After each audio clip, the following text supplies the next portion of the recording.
সবজি কেনা হচ্ছে, সবজি ওলের ডাটা দেখাও, সবজি দেখাও।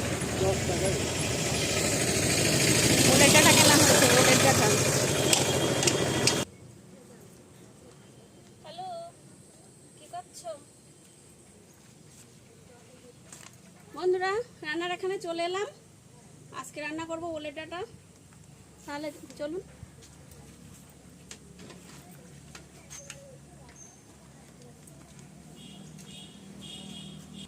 বন্ধুরা, আজকে ওলের ডাটা রান্না করব। আর এই ওলের ডাটাটা বাজার থেকে কিনে নিয়ে এসেছিলাম। মানে আমি তো যাই না, সাধারণত আপনাদের দাদা যায় বাজার করতে।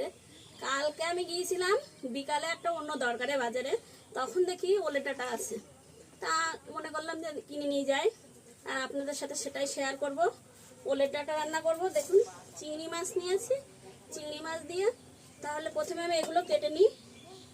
বন্ধুরা, আজকে ওলের ডাটাটা রান্না করব শাশুড়ি এইভাবে, মানে আমার শাশুড়ি মা যেভাবে ওলের ডাটা রান্না করতেন, মানে আমি কোনোদিন রান্না উনি আমার সামনে করেননি, ওনার সামনে মানে ওনার কাছ থেকে আমি শুনেছি কিভাবে উনি ওলের ডাটা বানাতেন। আমাদেরকে বলে বলেও দিতেন যে এইভাবে করো, সেইভাবেই রান্না করবো আজকে। তাহলে আপনারা দেখতে থাকুন। প্রথমে আমি এগুলো কেটে নিই। আর আজকের ওলের ডাটাটা কিন্তু একটু লম্বা লম্বা করে কাটবো। খোসা ছাড়িয়ে নিচ্ছি।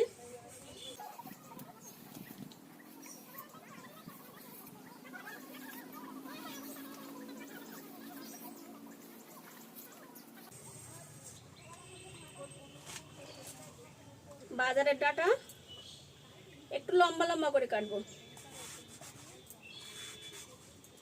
এইভাবে এরকম কুচিয়ে কাটবো না।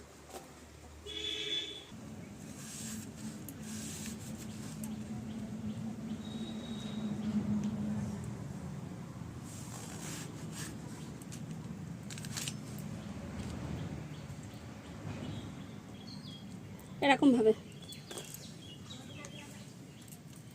বন্ধুরা, আমি চিংড়ি মাছটা ধুয়ে নিচ্ছি প্রথমে, তারপরে খোসা ছাড়াবো।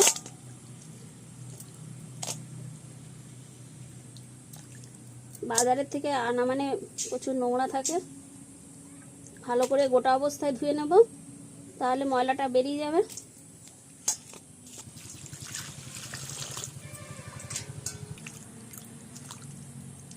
এবার চিংড়ি মাছ বেছে নিচ্ছি।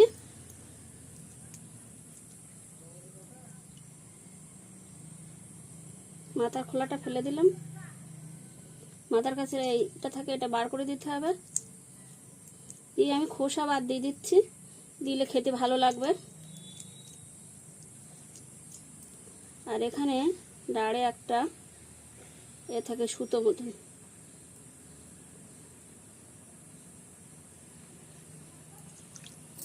এটাই দেখলাম না, দুটো একটা থাকে, দুটো একটা আবার থাকে না, স্পষ্ট বোঝা যায় না। মাথার কাছের এই শক্ত অংশটা ফেলে দিতে হবে।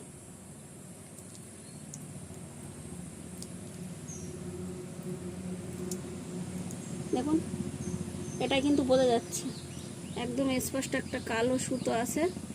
এই কালো সুতোর মতনটা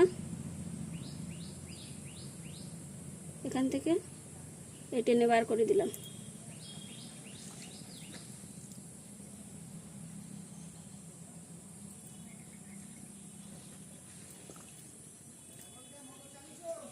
না না,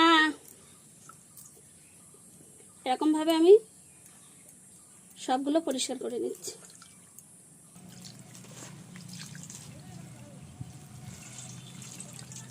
ওলের ডাটাগুলো ভালো করে ধুয়ে নিচ্ছি। আগেও ধুয়ে নিয়েছি 2-3 বার, লাস্টে আবার ধুয়ে ঝুড়িতে নিয়ে নিলাম ভালোভাবে। আর মাছটাও বাছা হয়ে গেছে, চিংড়ি মাছটা। বন্ধুরা, এবার আমি সর্ষেটা বেটে নেব। সর্ষেটা একটু ধুয়ে নিচ্ছি।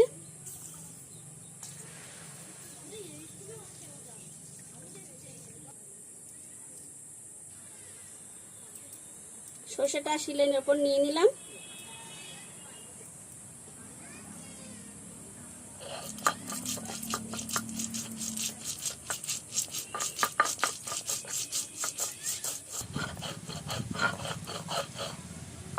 সর্ষেটা বাটা হয়ে গেছে।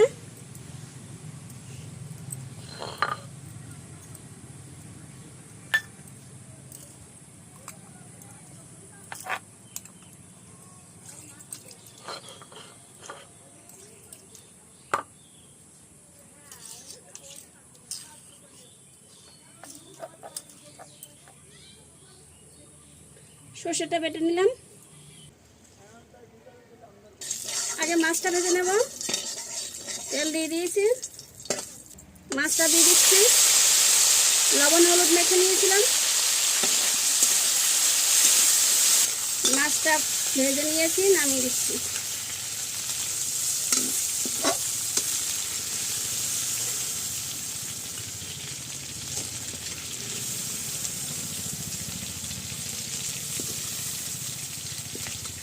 ওই তেলের মধ্যে তেল দিয়ে দিচ্ছি। এবার ওলের ডাঁটাটা বসাবো। এবার আমি শুকনো লঙ্কা আর 5 ফোড়ন দিয়ে দিচ্ছি।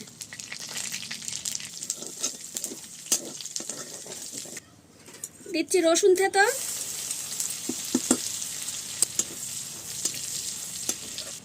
পেঁয়াজ কুচি আর কাঁচা লঙ্কা। আমি শুকনো লঙ্কা ফোড়ন দিয়েছি, কাঁচা লঙ্কাও দিলাম। পেঁয়াজ রসুনটা ভাজা ভাজা হয়ে গেছে, আর আমি ওলের ডাঁটাটা দিয়ে দিচ্ছি।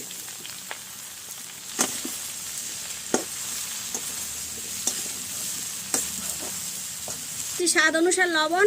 ওলের ডাঁটা কিন্তু রান্না করার সময় কমে যাবে, রান্না করার পরে, তাই সেই অনুযায়ী লবণ দিতে হবে। লবণ বেশি দিলে হবে না। হলুদ গুঁড়ো,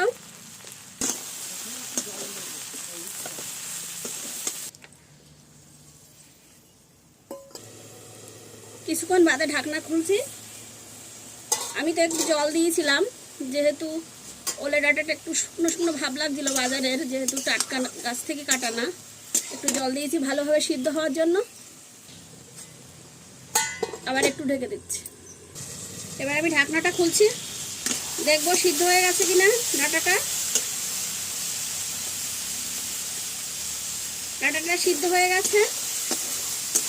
এবার চিংড়ি মাছটা দিয়ে দিচ্ছি। এবার একটু সর্ষে বাটা দিচ্ছি।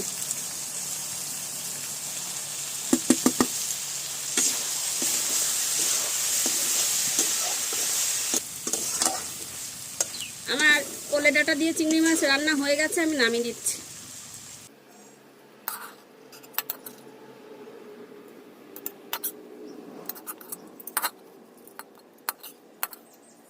কত সুন্দর একটা গন্ধ বেরোচ্ছে।